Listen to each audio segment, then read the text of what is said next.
Assalamualaikum warahmatullahi wabarakatuh. Innal hamdalillah wassalatu wassalamu ala Rasulillah. Asyhadu an la ilaha illallah wa asyhadu anna Muhammadan abduhu wa rasuluh. Allah Ta'ala fi kitabil karim, a'udzu billahi minasyaitonir rajim.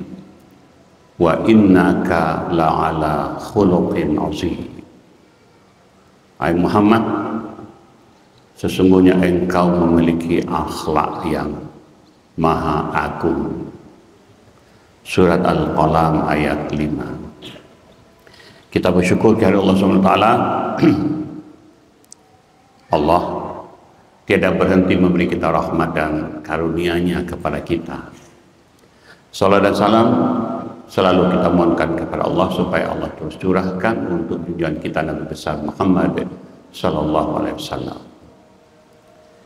Bapak dan Ibu sekalian, pada pengajian pendek kali ini kita akan menekankan bahwa kehidupan ini akan bisa menjadi lebih baik dan terus bisa kita perbaiki dengan akhlak mulia. Atau sebaliknya, hanya orang-orang yang berakhlak mulialah yang bisa memberi kontribusi positif untuk perbaikan kehidupan. Sebaliknya, orang-orang yang akhlaknya rendah hanya akan menjadi sumber masalah dalam kehidupan. Kaum muslimin berbahagia, kita sudah mengikuti informasi berita bahwa sudah kurang lebih 6 bulan Israel memperlakukan, memerangi, menghancurkan rakyat Palestina, khususnya di Gaza, secara sangat biadab. Peperangan ini sangat biadab. Coba bayangkan, dalam kurun waktu 6 bulan sudah lebih 34.000 saudara kita bangsa Palestina yang terbunuh secara keji. Terutama sebagian besar di antara mereka adalah perempuan dan anak-anak yang tiada berdosa. Orang tua. Rumah dan bangunan yang hancur tidak terhitung lagi. PBB sayangnya adalah lembaga yang tidak memberi manfaat untuk kedamaian, keamanan bangsa-bangsa di dunia.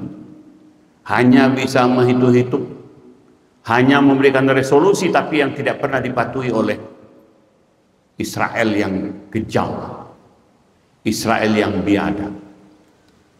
PBB menghitung kehancuran gedung-gedung, rumah-rumah di Gaza terutama membutuhkan 14 tahun untuk membersihkan. Tapi PBB tidak berkutik sedikit pun untuk menghentikan pertumpahan darah. Lalu apa yang menjadi sebab? Kenapa ini bisa terjadi?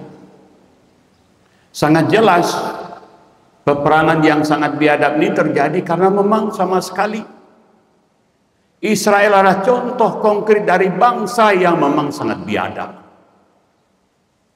Tidak ragu lagi soal itu.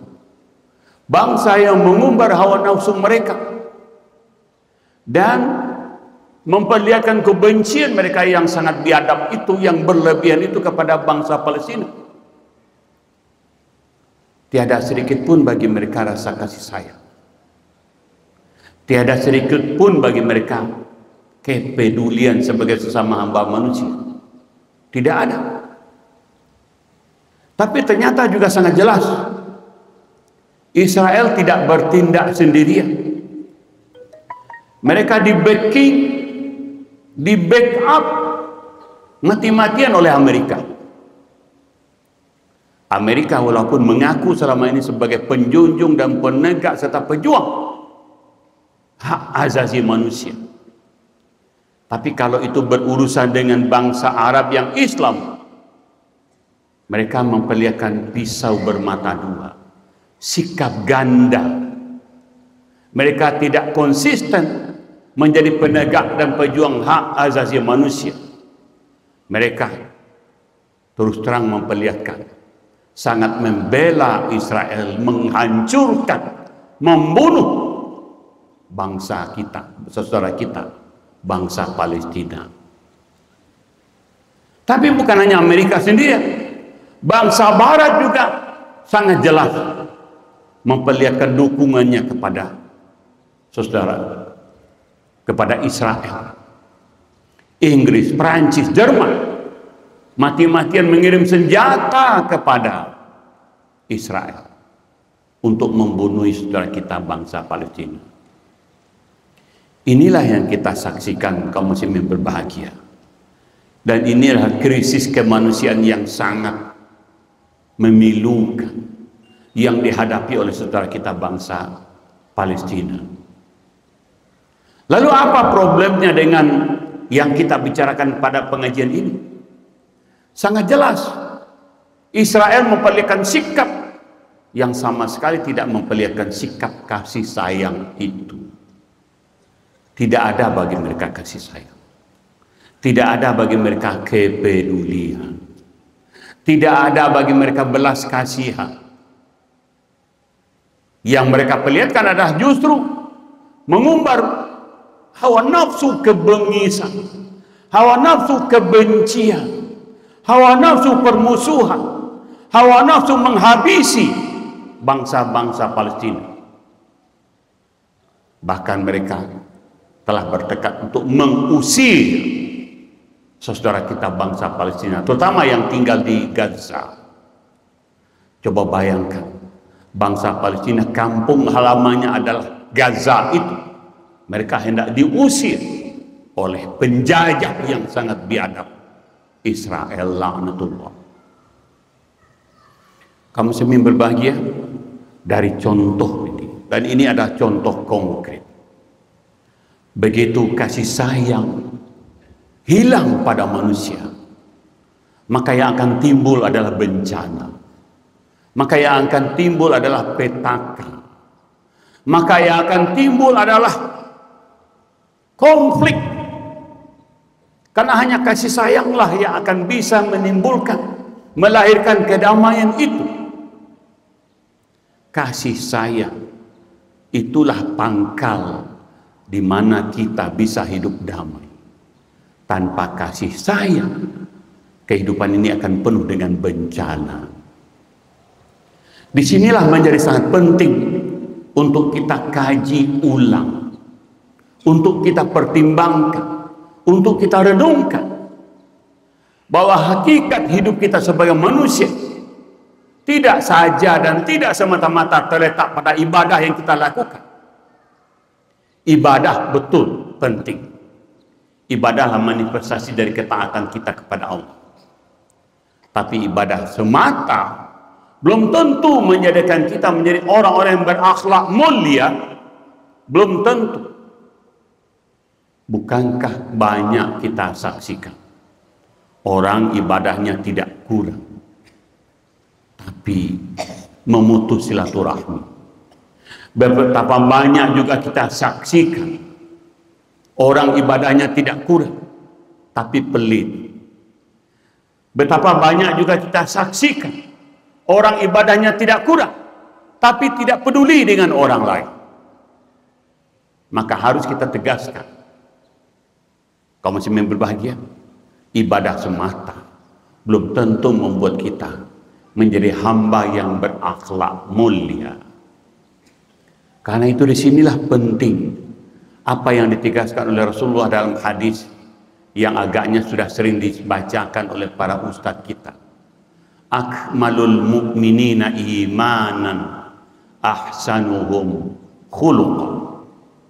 Mukmin yang sempurna imannya adalah mukmin yang akhlaknya paling baik.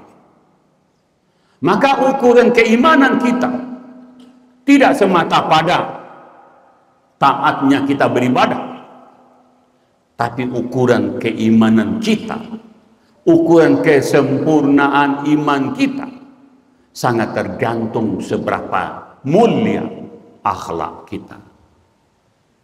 Karena itu kaum muslimin berbahagia, saya menghimbau, mari kita terus memperbaiki akhlak kita. Dan mari kita terus mengembangkan akhlak mulia, karena hanya dengan inilah kita akan pantas disebut sebagai mukmin yang sempurna imannya. Jangan ada di antara kita yang merasa, oh salat saya sudah bagus, berarti saya langsung akan masuk surga. Belum tentu. Bukankah seperti yang saya katakan tadi, masih sangat banyak kita saksikan orang ibadahnya tidak kurang tapi bakhil, orang ibadahnya banyak, rutin, tapi tidak peduli dengan nasib orang lain. Betapa banyak juga kita saksikan orang ibadahnya tidak kurang, tapi ucapannya, ungkapannya, sikapnya menyakiti hati orang lain. Maka sangat benar Rasulullah mengatakan bahwa ukuran kesempurnaan iman kita tidak semata-mata ditentukan oleh berapa banyak ibadah yang kita lakukan, tapi kesempurnaan iman kita akan sangat ditentukan oleh seberapa mulia akhlak kita.